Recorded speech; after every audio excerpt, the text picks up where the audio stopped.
Shabbat Shalom. This week we first meet Moses, the quintessential Jewish leader who challenges Pharaoh, eventually brings the Hebrews into the desert. In this week's portion, we discover that Moses' greatest leadership quality is his deep empathy, his deep care for other people.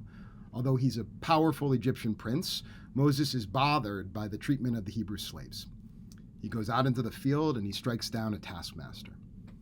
Upon witnessing Moses beat down this tormentor, the Hebrews' response is quite alarming. Instead of recognizing that Moses is someone who cares about them, the Hebrews reject Moses. They wonder why he would not kill them as well. They're unable to see a person who truly cares about them. In our lives, we have this tendency to reject, to wound, to hurt the people who care most about us, to take them for granted. We search for meaning in places, through people, where meaning will never be found. We often become overly addicted, obsessed with people and things that will never truly be there for us.